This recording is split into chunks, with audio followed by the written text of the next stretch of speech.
So we are covering the firing of Tucker Carlson by Fox News, and one person who will be very happy about that is AOC. Oh my God! Who just yesterday, one day before this news broke, called for Tucker Carlson to be censored.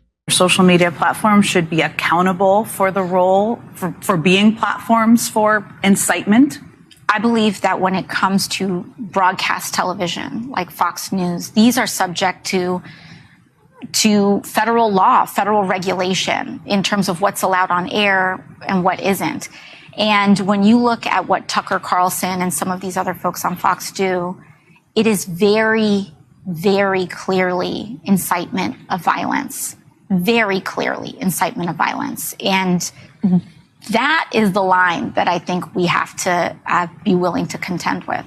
I wonder if she would be for shutting down MSNBC over the encouragement of Black Lives Matters protests, which killed 25 people. So I wonder if she would make that connection. Should we shut down MSNBC and CNN because they gave positive coverage to the Black Lives Matter protests, even as they were setting police stations on fire? They set police stations on fire in Atlanta, and the CNN host said it's still friendly. It's still a positive vibe out here. So did that encourage more murder and mayhem? Did that encourage more property damage and more violence against cops? Did they do that? Should we set that? So we shall shut them down? I mean, she's just full of shit. I would also like to know exactly what he said that's an incitement of violence. That's exactly me too. A lot of times when I hear that part of it, it turns out that it was not in any way something you could call clearly incitement of violence at all. So when we held her feet to the fire to do what she ran on and hold Nancy Pelosi accountable for a vote, we wanted her to get anyway. She said I was committing violence against her with my words also. Yeah, that's all these people do. Yeah. And you know why she does that? Because she's not out there fighting for you. AOC is not going to make sure you get a minimum wage. She's not. She's going to vote for war funding. She's going to vote for the largest upward transfer of wealth in the history of human beings. And that was the CARES Act, while she's pretending she didn't. She is not going to do anything to get you a mortgage, a moratorium on rents or mortgages or any. She's not going to do anything for you. Nancy Pelosi, she's done nothing for you. And that's why all she has is the politics of division, and she wants you to hate half the country as if they're all violent and dangerous, which is exactly what they did to Bernie Sanders followers, and AOC's going right along with the establishment, and that's what that is. Okay, but here it is where it's happened. Go ahead, Aaron. Sorry. I'm sorry. Go ahead, Kurt. Is that like a poor strategy by the government to have be overextended with wars on too many fronts and then a civil war in the middle of it while you're doing the other war? If this was a real government, Kurt, but we don't have a real government. Yeah. We have a completely bought corporatocracy. This is an oligarchy, and they don't care what happens to the country. They care what happens to their bank accounts. Here's Glenn Greenwald. Don't forget, AOC went on the show of Biden's ex-White House press secretary, that's Jen Psaki, and demanded the government ban Tucker from being allowed on TV. Democrats like AOC are utter authoritarians who crave state censorship. Independent platforms are immune from that. Here is the Drake and Josh fan page on Twitter. The solution to hate is getting people out of poverty and building public transportation infrastructure to give an opportunity to people to build networks and be exposed to cultural differences. Since Congress never produces results for these issues, AOC calls for censorship. That's exactly that's a better way of saying what I was trying to say. That right there. Drake and Josh fan page said that. Drake and Josh fan page. Here's another voice. AOC, how about less fascist talk and censorship of people you don't agree with, and more talk of Medicare for all? But here's someone who agrees with AOC's. Chuck Schumer. Of course.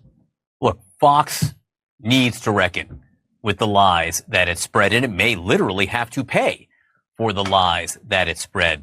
But is it the role of government officials to demand that media organizations say things or tell media organizations what to put on their airwaves? Well, it's hardly the first time that people have said Channel 4 should have done this, the New York Times should have done that. That's not unusual.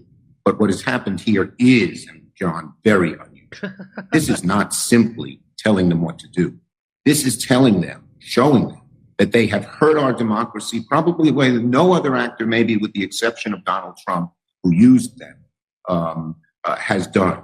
And so when it's that vital, I think we not only have a right to tell Rupert Murdoch and Fox what to do, but an obligation.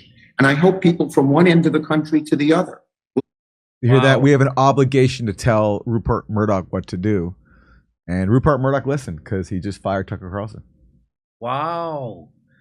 Now, if that was the other way, if that was, let's say, Rachel Maddow, the #1 host on MSNBC, doing Russiagate, getting the biggest ratings because she's doing Russiagate, and then Trump went on a show and said she should be fired for doing that, and then they fired her, I think there would be a meltdown in this country. I think you would see There's a meltdown if they just took the blue check mark down for a day off Twitter for these people. I know. So, and, for all this talk about inciting violence, what incited more global violence than Russiagate? That's right. Because Russiagate, with all these crazy conspiracy theories about Trump and Russia and fear-mongering that Russia was brainwashing Americans with its hacked emails and social media bots, all of that criminalized diplomacy with Russia. It encouraged a proxy war with Russia and Ukraine. That's what Trump's whole first impeachment was about. And who was behind that? It was Democrats and their allies in blue and on CNN and MSNBC. And no one ever calls for censoring them over this. Well, voters in America should decide who our president is, not Vladimir Putin. The Russians offered help. The campaign accepted help. The Russians gave help, and the president made full use of that help. And that is pretty damning. I believe he knows he's an illegitimate president. The bottom line of this dossier, the bottom line allegation, the point of this is they colluded. They helped. They were in on it.